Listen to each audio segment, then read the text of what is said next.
রাব্বুল আলামিন বলেন কাইফা তাকফুরুনা বিল্লাহ ওয়া কুনতুম আমওয়াতান ফাহিয়াকুম সুম্মা ইউমীতুকুম সুম্মা ইউহয়ীকুম সুম্মা ইলাইহি তুরজাউন। বান্দা নাফরমানি কেমনে করো, না শুকরিয়া কেমনে করো? সামান্য একজন চেয়ারম্যানের ইলেকশন করতে যাইয়া চা খায়া বিস্কিট খায়া 10 টাকা 15 টাকার খরচ তুমি পাইলা, তার নাম মুখে মুখে বলতে দেখো, সকালেও বলো, রাত্রেও বলো, দিনেও বলো, বিকালে বলো, আমার বান্দা সে তোমাকে এমন কিছু সৃষ্টি করে দেয় নাই যেটা আরেকজন দিতে পারে না। ওই চেয়ারম্যান সব চা দিয়েছে, অমুক বাড়ির আরেকজন তো দিতে পারে। ওই চেয়ারম্যান তোমাকে টোস্ট বিস্কিট খাওয়াইয়াছে, এই টোস্ট বিস্কিট তুমি আরেকজনের কাছ থেকেও পাইতে পারো, আশা করা যায়। কিন্তু আমি আল্লাহ রাব্বুল আলামিন তোমাকে যে চোখ দান করলাম, দুনিয়াতে আর কেউ বিকল্প নাই যে তোমাকে চোখ দিতে পারে। টেস্ট বিস্কুট খাওয়ার কারণে তার নাম নেব দিনের রাতে 24 বার। একটা লাল চা খাওয়ার পরে 24 ঘন্টা তার যত্ন বলতে থাকো, মানুষের কাছে বারবার বলতে থাকো। গলা ফাটাই লাও, গলা ফাটাইতে ফাটাইতে দেখা যায় তোমার আর গলার মধ্যে কণ্ঠ আর আগের জায়গায় নাই। বান্দারে, আমি আল্লাহ রাব্বুল আলামিন তোর সমস্ত বডিটাকে এমন ভাবে বানাইলাম, এমন ভাবে স্ট্রাকচার তৈরি করলাম, ফেরেশতাদেরকে দিয়া, ফেরেশতাদের গিয়া তোর হাতের জায়গায় হাত লাগাইলাম, প্রত্যেকটা জয়েন দিলাম, আঙ্গুল বাঁকাই দিয়ে ইচ্ছে করলেই বাঁকানো যায়, অসুবিধা লাগে না। পা ইচ্ছে করলেই বাঁকানো যায়, অসুবিধা লাগে না। কথা যখন বলতে চাও সাথে সাথে বলতে পারো। জিহ্বা দিলাম, টুট দিলাম, চোখ দিলাম, নাক দিলাম, সমস্ত অঙ্গ প্রত্যঙ্গ তোমাকে দেয়া দিলাম। এমন ভাবে সুঠাম দেহ দিয়ে তোমাকে বানাইলাম। ওরে আমার বান্দা, আজকে শুক্রবার চলে গেল, জুমার দিন চলে গেল, আজকে শনিবার রাত্র চলছে। তোমার কাছে জানতে চাই, যদি ঘন্টা ঘন্টা যদি হিসাব করা হয়, কয়বার তুমি আমার আল্লাহর প্রশংসা করেছ? না। আমার ভাইরা, মুরব্বীরা, আপনাদের কাছে প্রশ্ন রাখলাম, বলেন তো দেখি, আল্লাহ পাক ইচ্ছে করলে মায়ের পেটে আমাকে লুলা বানাইতে পারতো কি পারতো না? আল্লাহ রাব্বুল আলামিন ইচ্ছে করলে মায়ের পেটের মধ্যে আমাকে আবর্ষণ করে দিয়ে, ধ্বংস করে দিয়ে এরকম মৃত জন্ম দুনিয়াতে বের করতে পারতো কি পারতো না? আল্লাহ রাব্বুল আলামিন আমাকে অন্ধ বানাতে পারতেন, আল্লাহ রাব্বুল আলামিন আমাকে বিকলাঙ্গ বানাতে পারতেন। সব কিছু থেকে হেফাজত করে দিয়া মাঝে মাঝে কিছু কিছু মসজিদের সামনে, কিছু কিছু চৌরাস্তার মোড়ে কত অন্ধ মানুষ দেখা যায়। সুন্দর চেহারা দেখা যায়, কিন্তু তার চোখের পাওয়ার নাই। সুন্দর চেহারা দেখা যায়, তার কানের শোনার মতো শক্তি নাই। সুন্দর ছবিটা আছে, চেহারাটা আছে, চোখের দৃষ্টি বরং দেখতে ভালো লাগে, কিন্তু তার 2টা হাত নাই, 2টা পা নাই। এরকম মানুষ রাস্তাঘাটে চলতে গেলে পাওয়া যায় কি যায় না? আল্লাহ পাক ওইগুলা কেন সৃষ্টি করছেন? ওরে দুনিয়ার মানুষ দেখ, আমি তো তোকেও এরকম বানাতে পারতাম, সুতরাং তোকে যখন বানাই নাই, ওই মানুষগুলাকে দেখে দেখে তুমি আমি আল্লাহর কাছে শুকরিয়া আদায় করো। লাইন শাকারতুম লাযীদান্নাকুম ওয়া লাইন কাফারতুম ইন্না আযাবী লাশাদীদ। বান্দা, নিয়ামত পায় যখন তুমি নিয়ামতের শুকর আদায় করবে, আমি আল্লাহ পাক তোমার নিয়ামতকে বাড়ায় দিব। বলেন না সুবহানাল্লাহ। নিয়ামত পাওয়ার পর যদি নাশুকরিয়া করো, তোমার কাছ থেকে আমি নিয়ামত চিনায় নিব। ইন্না আযাবী লাশাদীদ। আর শুধু চিনায় নিব এটাই নয়, তোমাকে আমি কঠিন আযাবের ব্যবস্থা রাখছি। হুঁশিয়ার জানাই দিলাম, সাবধান হয়ে যাও। আমি আল্লাহ পাকের শুকর যদি আদায় না করো, দুনিয়ার জীবনে একদিন শেষ হয়ে যাবে, কিন্তু পরকালের দিন দিকে তোমার হিসাব দেওয়া লাগবে। এই আয়াতের তাফসীরে এই যে আল্লাহ নিয়ামত বাড়ায় দিবেন, কিভাবে বাড়ায় দিবেন? আপনি নামাজ আদায় করলেন, রমজান মাস আসতেছি না সামনে, শাবান মাসের আজকে 3 তারিখ, প্রথম জুমার দিন আজকে। শাবান মাস কেন দিলেন? এই রজব এবং শাবান মাস আসছে, রাসূল একটা দোয়া পড়তেন, আমার সাথে পড়েন, আল্লাহুম্মা বারিক লানা ফি রজবা ওয়া শাবানা ওয়া বাল্লিগনা রমাদান। আল্লাহ রাসূল বলছেন, ও গো আল্লাহ, রজবের বরকত দাও, শাবানের ফজিলত দাও, রমজান পর্যন্ত আমাকে হায়াত পৌঁছায় দাও। বলেন সুবহানাল্লাহ। শাবান মাস রমজানের প্রস্তুতির মাস, শাবান মাস রমজানের একটা ইবাদতের মাস, মৌসুম।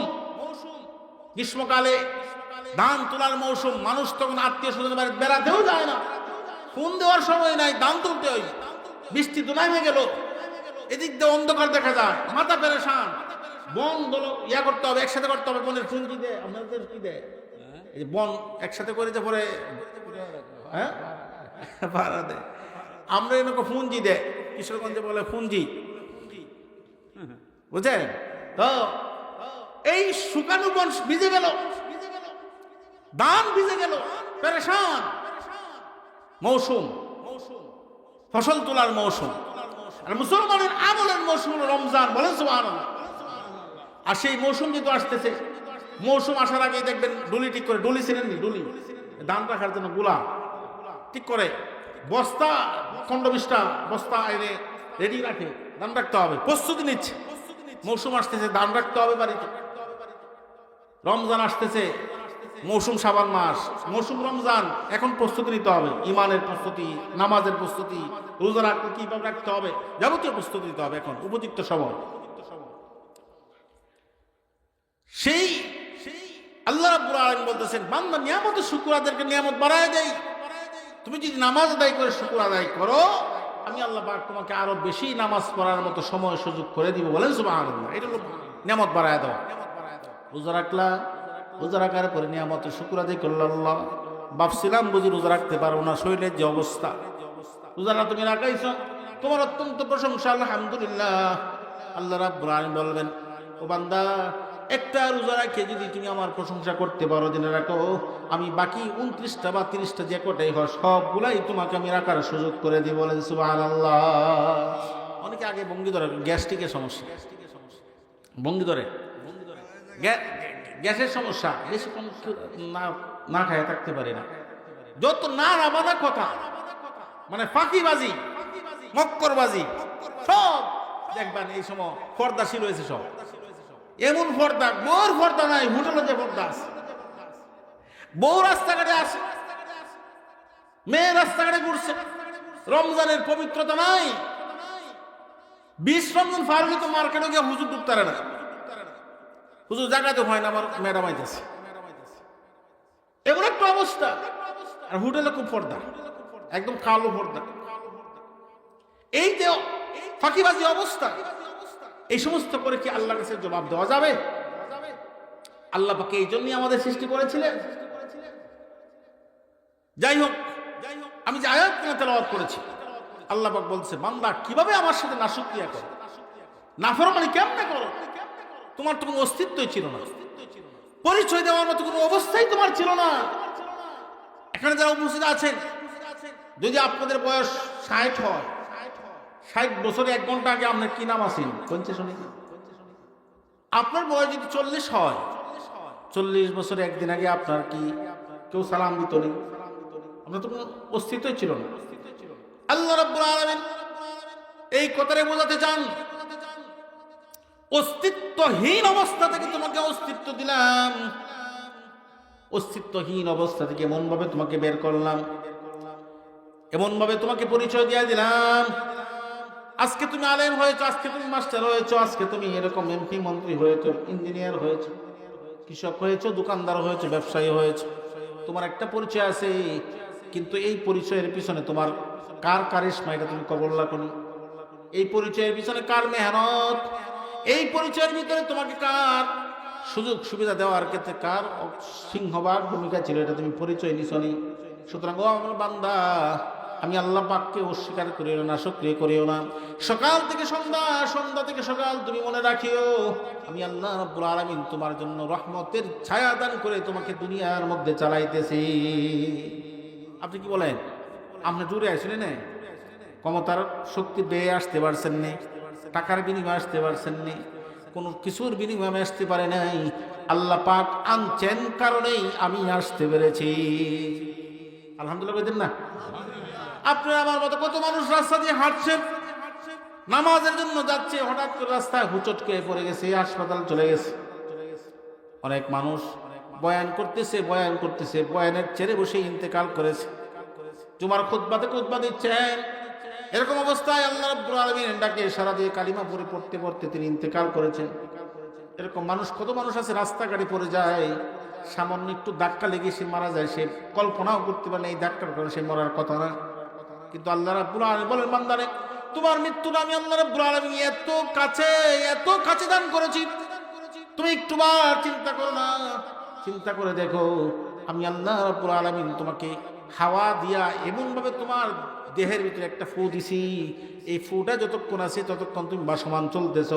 আপনাদের বাড়িতে ফুলা মানে বেলুন, চিনেনি বেলুন, বেলুনের ভিতরে একটা বাতাস আছে, আপনি দিছেন, নাতি কানতেছে বেলুন ফুলাই দিতেন, একটা বেলুন আনা হলো, আপনি বুড়া মানুষ, কোনো রকম দাঁত কিচ্ছু নাই, এরপরও নাতি আবদার করছে ফু দেওয়া অনেক লাগবে।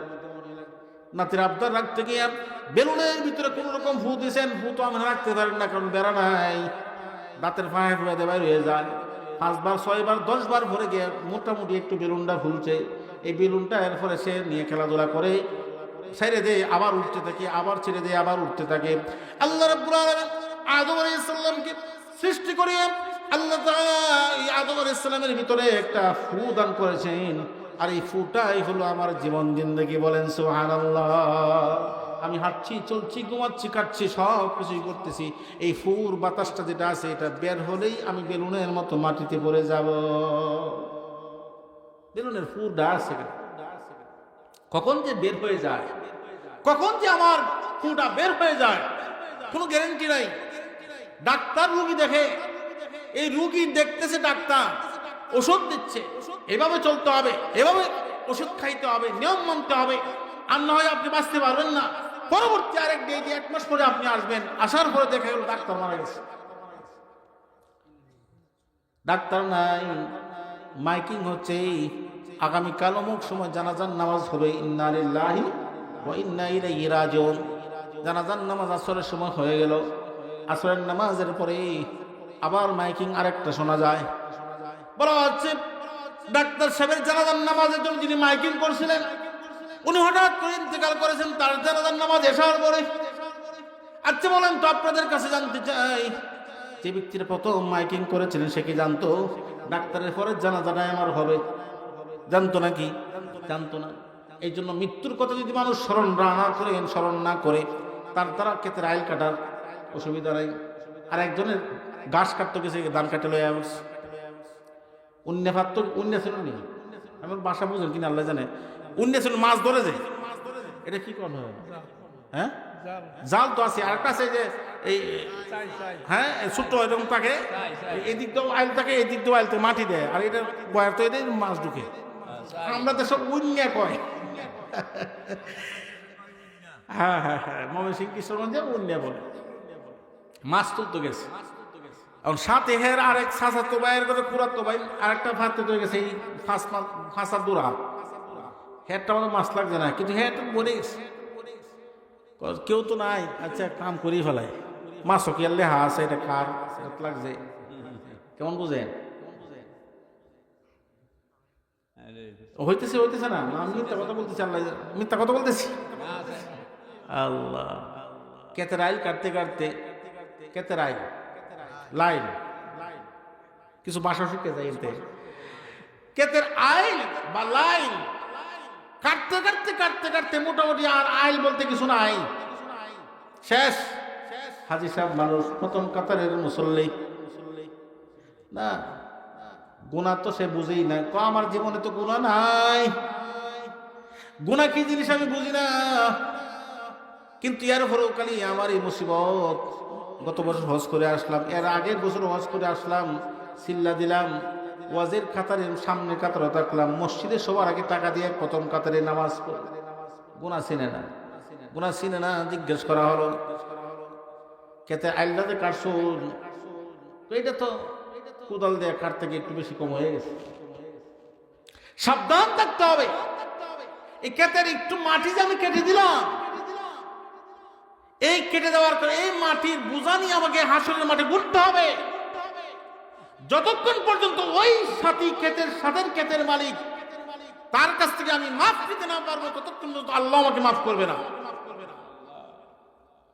আর ওজনটা কেমন হবে? এই যে সরকারি রাস্তা করার সময় ইট আসছিল নি, বালু আসছিল নি, সিমেন্টের বস্তা আসছিল নি, সরকারি লোক তো দিন বেলা কাজ করে আবার চলে যায়, রাত্রের সময় একটা একটা করে ইট নিতে নিতে আমার ঘরে একটা ফ্লোর বানায় লাইছি, গরুটা থাকতো। আমি কি বেশি বাড়ায় বলতেছি নাকি আল্লাহ জানে, আপনার এনে নাই, অন্যান্য বিভিন্ন জায়গায় আছে। এই যে অবস্থা, চিন্তা করেন একটা ইট কতটুকু ওজন, 5 কেজি 10 কেজি আনুমানিক। এই 5-10 কেজি ওজনের ইটটা কিয়ামতের ময়দানে পাহাড়ের চেয়ে ওজন হবে, আর এটাকে গলার মধ্যে লটকায় ঘুরানো হবে। এই ইটের মালিককে বলেন তো আব্দুর রহিম, এই ইটের মালিককে আব্দুল কুদ্দুস, ইউনুস। আর এই ইটের মালিক সারা বাংলাদেশের জনগণ। চিন্তার বিষয় হলো এই জনগণের কাছ থেকে তোমাকে মাপ নিতে হবে। আইল কাছে একজনের কাছ থেকে মাপ নিলাম, কিন্তু ইট নিল সরকারি, এই সরকারি ইটের মাপ নিতে হবে সারা জনগণের কাছ থেকে। সাবধান সাবধান, হাসরের মাঠ বড় ভয়ঙ্কর, হাসরের মাঠ বড় অত্যন্ত ভয়ঙ্কর, সাবধান হতে হবে। আল্লাহ রাব্বুল আলামিন এই কথাই বলেন, কেমনে আমাকেও শুকরিয়া করো, না শুকরিয়া কেমনে করো। আমি আল্লাহ রাব্বুল আলামিন অত্যন্ত মায়া করে মহব্বত করে তোমাকে আমি সৃষ্টি করলাম। তোমার মাঠ সুম্মা নিখরুজিকুম তিফলা, সুন্দর একটা ছোট্ট বাচ্চার মায়ের পেট থেকে তোমাকে বের করে নিয়ে আসলাম। ও আমার বান্দা, ও আমার বান্দিরে, আমি আল্লাহ রাব্বুল আলামিন মায়ের পেটের মধ্যে তোমাকে 10 মাস 10 দিন রেখে দিলাম। এমন একটা অবস্থায় রেখে দিলাম, তোমার বাবা, তোমার মা, তোমার বাবার বাড়ি বরিশাল, তোমার মার বাড়ি নোয়াখালী, বরিশালে নোয়াখালী খুব ঝগড়াঝাটি। যখন বিয়ে শাদী হয়ে গেল তখন আর ঝগড়া নাই, একজন আরেকজনের জন্য জান দিতে প্রস্তুত, একজন আরেকজনের জন্য ভালোবাসায় এমন আসক্ত অবস্থায় রইল। থাকতে থাকতে আল্লাহ রাব্বুল আলামিন তাদের একটা সম্পর্কের ভালোবাসার বিনিময়ে তোমাকে আল্লাহ তাআলা দুনিয়াতে পাঠাইছে। বলেন সুবহানাল্লাহ। এই খাবারগুলো খাইলাম, আজকে যে খাবার খাইলাম, খাবারের মধ্যে মাছ আছে, গোশত আছে, সবজি আছে, লবণ আছে, বিভিন্ন খাবার দাবার থেকে তোমাকে আস্তে আস্তে করে একসাথে করিয়া মায়ের পেটের মধ্যে, বাবার পেটের মধ্যে তোমাকে আমি ঢুকাইলাম। ঢুকানোর উপরে তোমার বাবার রক্তের সাথে তোমার সেই ফসলগুলা, খাবারগুলা মিশে গেল। সেই খাবারগুলা মিশার পরে আল্লাহ রাব্বুল আলামিন প্রত্যেকটা মানুষকে কৃত্রিমভাবে এমন একটা দৈহিক শক্তি দান করেছেন, সেখানে তোমাকে সেটা যখন নির্গত হলো, মায়ের পেটে চলে গেল। মায়ের পেটে চলে যাওয়ার পর সেই যে জিনিসটা চলে গেল, ভদ্র সমাজে সেই জিনিসের নাম কেউ উচ্চারণ করতে চায় না। এনতে তুমি আইসো বেটাগিরি হলো। শীতের দিন মেরিল মাখো, কমেট কমেট, বিজলিন, কত ধরনের জিনিস, প্রসাদনী মাখো, ভালো লাগে, আমরাও মাখো, ভালো লাগে। গরমের দিন পাউডার দাও, শীতের দিন দেয় কেউ দেয় না। ওরে আমার বান্দারা, শীতের দিন কোনটা দেখলে আরাম লাগে এটা বুঝলাম, গরমের দিন কোনটা দিলে আরাম লাগে এটাও তুমি বুঝলাম, কিন্তু শীতকালে কোনটা সুন্নত, গরমকালে কোনটা সুন্নত এটা তুমি বুঝলা না। মান আহাব্বা সুন্নতি ফাকাদ আহাব্বানি ওয়া মান আহাব্বানি কানা মাই ফিল জান্নাহ। আল্লাহ রাসূল সাল্লাল্লাহু আলাইহি ওয়াসাল্লাম বলেছেন, যে ব্যক্তি আমার সুন্নতকে মহব্বত করলো, ভালোবাসলো, সেজন্য আমি নবীকেই ভালোবাসলো, আর যে আমি নবীকে ভালোবাসলো সে আমি নবীর সাথে জান্নাতে থাকবে। বলেন সুবহানাল্লাহ। আপনাদের সামনে আমি কিছু বাস্তবিক কিছু কথা বলছি, রাগ করছেন না তো? এই ক্ষেত্রে আইল কাড়া, উড়িয়া মাছ ধরা, কি আরো কিছু এগুলো আসলে ঘটতেছে কি ঘটতেছে না, এগুলো থেকে আমাদের আমলকে হেফাজত করতে হবে। আল্লাহ রাব্বুল আলামিন বলেন, কাইফা তাকফুরুনা বিল্লাহ ওয়া কুনতুম আমওয়াতান, তোমার অবস্থা ছিল মৃত। ভদ্র সমাজে উল্লেখ করার মতো তুমি কিছু ছিলে না। সেখান থেকে মার পেটে 10 মাস 10 দিন, মা 10 মাস 10 দিন কতই না কষ্ট করেছে। কোনি দিয়া গুতা মারলাম, হাঁটু দিয়ে গুতা মারলাম, এইভাবে চলতে চলতে মা খাইতে বসছে, পেটের ব্যথা অস্থির হয়ে শেষ হয়ে গেছে।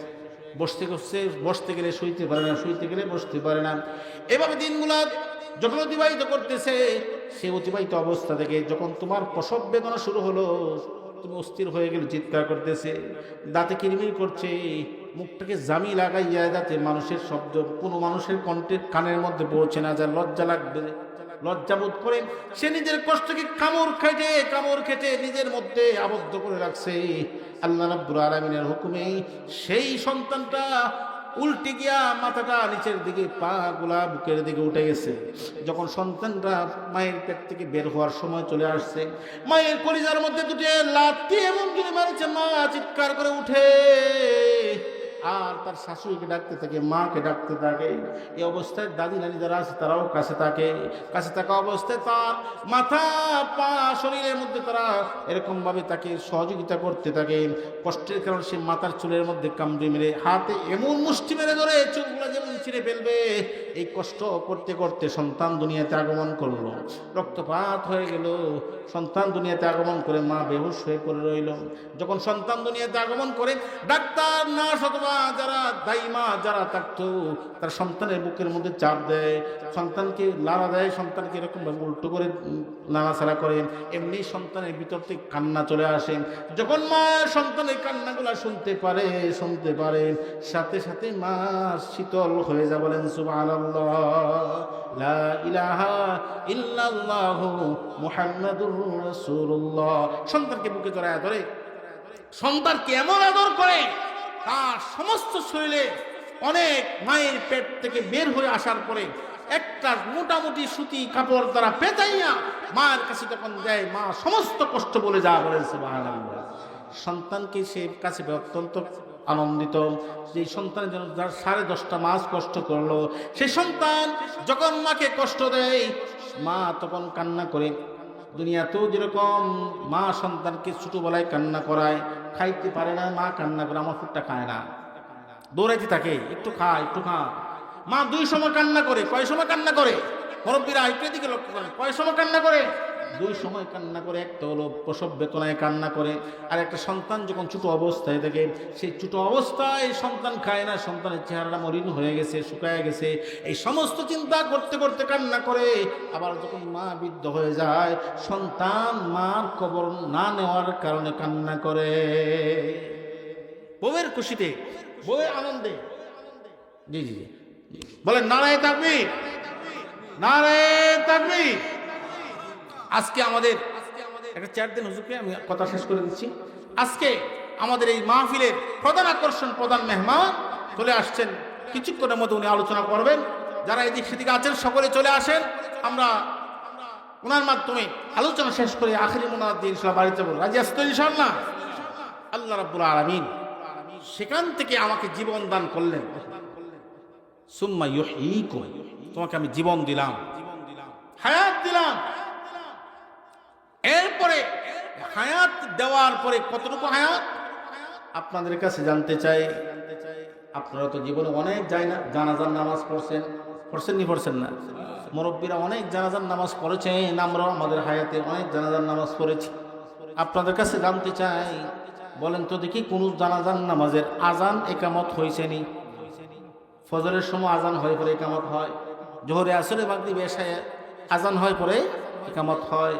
কিন্তু আপনার হায়াতের জিন্দেগি কতটুকু, এটা বলতেছি এই হায়াতের জিন্দেগিতে, আপনার হায়াতের জিন্দেগিতে যত জানাজার নামাজ পড়েছি, একটারও তো আজান শুনলাম না, একামত শুনলাম না। জামাত কারা হয়ে যায়? কেন হয় না? আপনার আমার জন্মের সাথে সাথে আজানও হয়ে গেছে, ইকামতও হয়ে গেছে।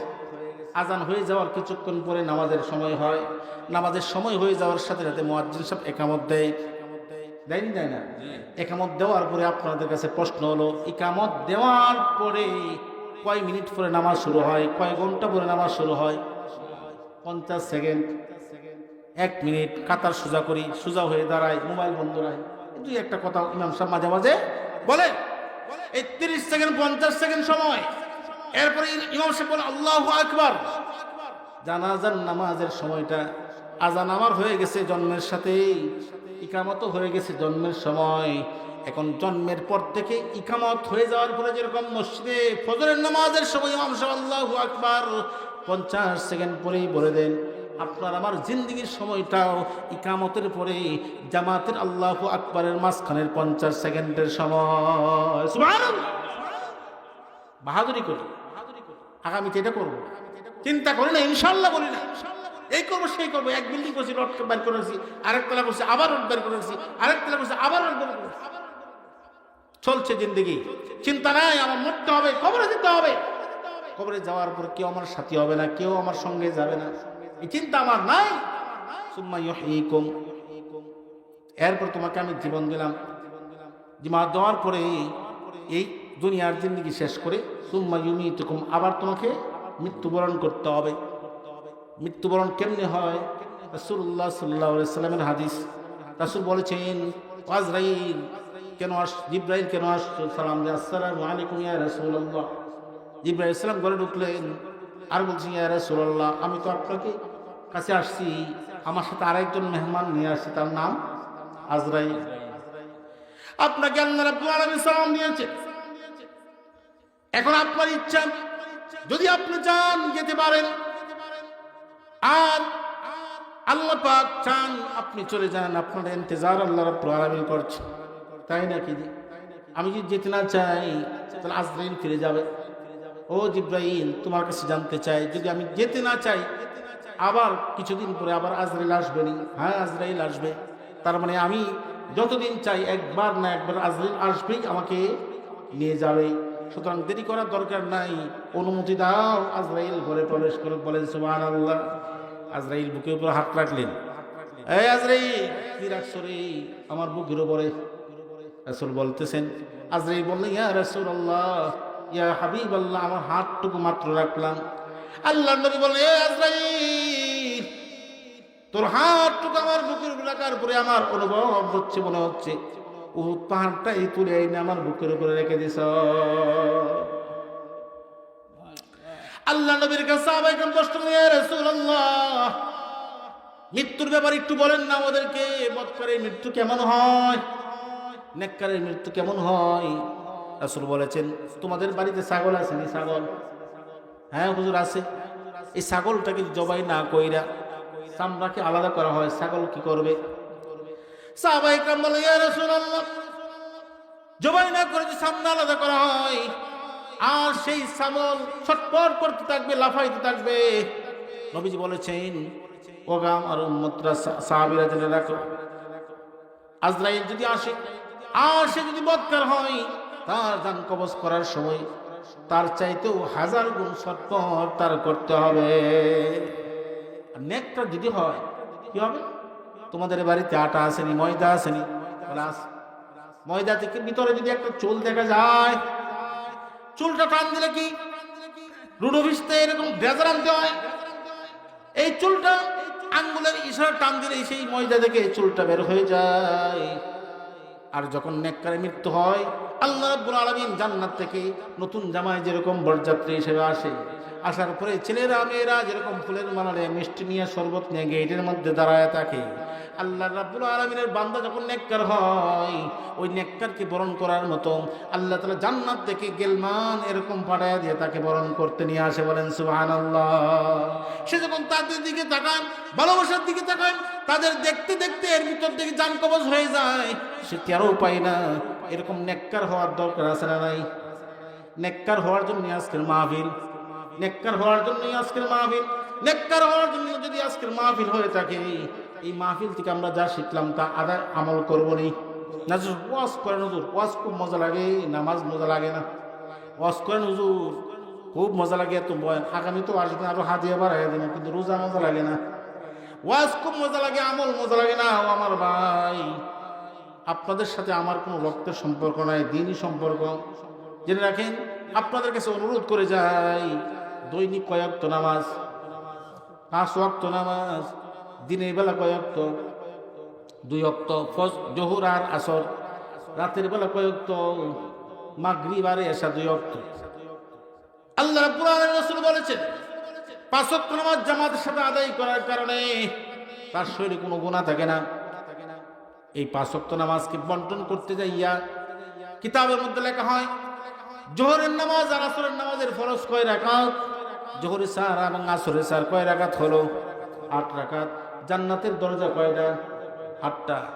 যে ব্যক্তি গুরুত্ব সহকারে ইহতিমামের সহিত জামাতের সাথে 8 রাকাত নামাজ আদায় করবে, আল্লাহ রাব্বুল আলামিন তার জন্য জান্নাতের 8টা দরজা খুলে দিবেন। বলেন সুবহানাল্লাহ। রাতের বেলার নামাজ 2 ওয়াক্ত, মাগরিব এবং এশা। হুজুর বসে এই আলোচনা লম্বা করা বেয়াদবি হচ্ছে। রাতের বেলার নামাজ 2 ওয়াক্ত, মাগরিবের 3 রাকাত এবং কি এশার 4 রাকাত। কয় রাকাত হলো? 7 রাকাত। জাহান্নামের দরজা কয়টা? জাহান্নামের দরজা হলো 7টা। কিতাবের মধ্যে রেখে সে ব্যক্তি মাগরিবের 3 রাকাত এবং এশার 4 রাকাত, সেই মোট 7 রাকাত নামাজ আদায় করলো। 7 রাকাত নামাজ আদায় করার কারণে আল্লাহ রাব্বুল আলামিন তার জন্য জাহান্নামের 7টা দরজা বন্ধ করে দেয়। বলেন সুবহানাল্লাহ। এক ওয়াক্ত বাকি রইল, নাম কি? ফজর। ফজরের নামাজটা আমরা এমন একটা সময় পড়ি, রাত্রে অন্ধকারও থাকে না, দিনের সূর্য উঠে না, এই মাঝামাঝি অবস্থানে। এই ব্যাপারে কিতাবের মধ্যে পাওয়া যায় ফজরের 2 রাকাত নামাজের কারণে আল্লাহ রাব্বুল আলামিন প্রথম রাকাত নামাজ আদায় করার দ্বারা দিনের গুনাহ মাফ করে দেন, দ্বিতীয় রাকাত নামাজ আদায় করার দ্বারা রাতের গুনাহ মাফ করে দেন। বলেন সুবহানাল্লাহ। এখন আমার সাথে ওয়াদা করেন, নামাজ পড়া লাগবো না? কারা কারা নামাজ 5 ওয়াক্ত পড়ার জন্য তৈরি আছেন? আয় আল্লাহ, তুমি আমার ভাইদেরকে কবুল করে নাও, তাদের হাতগুলাকে জান্নাতে যাওয়ার মতো যোগ্যতা দান করে দাও। কিয়ামতের ময়দানে জান্নাতি হিসাবে তুমি কবুল করে নাও। রাসূলুল্লাহ সাল্লাল্লাহু আলাইহি ওয়াসাল্লাম বলেছেন, কিয়ামতের ময়দানে আমি আমার জান্নাতীদেরকে দেখে দেখে ধরে ধরে জান্নাত নিয়ে যাব। আয়েশা সিদ্দিকা রাদিয়াল্লাহু তাআলা আনহা, ইয়া রাসূলুল্লাহ, কেমনে সম্ভব? রাসূলুল্লাহ সাল্লাল্লাহু আলাইহি ওয়াসাল্লাম বলেছেন, ও আমার স্ত্রী আয়েশা, জেনে রাখিও, একজন মানুষের যদি 1000 ঘোড়া থাকে, এই 1000 ঘোড়ার ভিতরে একটা ঘোড়া আছে, ঘোড়ার একটা বাচ্চা সানকফল ওলা ঘোড়া, সানকফালিয়া আছে না নাই? 1000 ঘোড়ার মধ্যে এই বাচ্চাটাকে খুঁজতে হবে, পাওয়া যাবে কি যাবে না? সহজ না কঠিন? আল্লাহ নবী বলেন, ও আমার আয়েশা, 5 ওয়াক্ত নামাজে তারা 5 বার ওযু করেছে। 5 বার ওযু করার কারণে, ও আয়েশা, মনে করো তোমার বাড়ির সামনে একটা নদী আছে, নহর আছে, পুকুর আছে, আর সেই নদীর মধ্যে, পুকুরের মধ্যে একজন মানুষ যদি দৈনিক 5 বার গোসল করে, তার শরীরে কোনো ধুলাবালি থাকে নাকি? আয়েশা সিদ্দিকা রাদিয়াল্লাহু তাআলা বলেন, ইয়া রাসূলুল্লাহ, ইয়া হাবিবাল্লাহ, একবার গোসল করলেই যথেষ্ট, 5 বার গোসল করার পর ময়লা থাকার কোনো সম্ভাবনাই তাই রাসূল সাল্লাল্লাহু আলাইহি ওয়াসাল্লাম বলেছেন, ও আমার আয়েশা, জেনে রাখো, 5 ওয়াক্ত নামাজ পড়ার দ্বারা আল্লাহ রাব্বুল আলামিন ওই বান্দার আমলনামার মধ্যে কোনো গুনাহ থাকে না। বলেন সুবহানাল্লাহ। এই কপালটা যখন সেজদাদের সকালে, দুপুরে, আসরে, মাগরিবে, এশায় নামাজ আদায় করার জন্য সে প্রস্তুত হয়ে যায়, যখন প্রস্তুত হয়ে যাওয়ার পরে যখন নামাজ আদায় করে সে বাড়িতে খেতে কামারে কাজ করে, সব কিছুই ঠিক আছে, কিন্তু নামাজ মিস করে না, ওই সমস্ত বান্দা এবং বান্দীদের কপালের মধ্যে নূর ঝলমল করবে, আর তা দেখে দেখে আমি ধরে ধরে নিয়ে যাব। বলেন সুবহানাল্লাহ। আল্লাহ নবী সাহাবী আব্দুল্লাহ আনসারী রাদিয়াল্লাহু তাআলা আনহু, তিনি নামাজের সবার শেষে আসেন, সবার পিছনে দাঁড়ান, সবার পিছনে নামাজ পড়ে সালাম পড়ে, আসসালামু আলাইকুম ওয়া রাহমাতুল্লাহ, আসসালামু আলাইকুম ওয়া রাহমাতুল্লাহ বলার সাথে সাথে আবার দৌড় মারেন। সাহাবায়ে কেরাম অবাক, আব্দুল্লাহ এরকম করার কারণ কি? আসে সবার পরে, যায় সবার আগে। ইয়া রাসূলুল্লাহ, আব্দুল্লাহ তো এরকম করতেছে, শুধু নামাজ পড়ে, বাকি আগে পরে কোনো নামাজ আদায় করে না, তাসবিহ পড়ে, সে দৌড় মারে। আল্লাহ নবী সাল্লাল্লাহু আলাইহি সাল্লাম বললেন, ও আমার সাহাবায়ে কেরাম, শান্ত হও, এটা আমি নিজে অবজারভেশন করব, আমি নিজে পর্যালোচনা করব, দেখবো, সমালোচনা করিও না। রাসূলুল্লাহ সাল্লাল্লাহু আলাইহি ওয়াসাল্লাম সকালবেলা চলে গেলেন আব্দুল্লাহ আনসারীর বাড়িতে যাওয়ার পরে সেখানে সালাম, আসসালামু আলাইকুম ইয়া আহলাল বাইত, ও বাড়িওয়ালা, তোমাদের উপর শান্তি বর্ষিত। সালামের কোনো উত্তর আসলো না, তিনি আবার বললেন, আসসালামু আলাইকুম ইয়া আহলাল বাইত, ও ঘরবাসী, তোমাদের উপর শান্তি বর্ষিত। সালামের কোনো উত্তর আসলো না। রাসূল সাল্লাল্লাহু আলাইহি ওয়াসাল্লাম 3 বার আবার সালাম দিলেন। আমি আপনাদের কাছে জানতে চাই, আমরা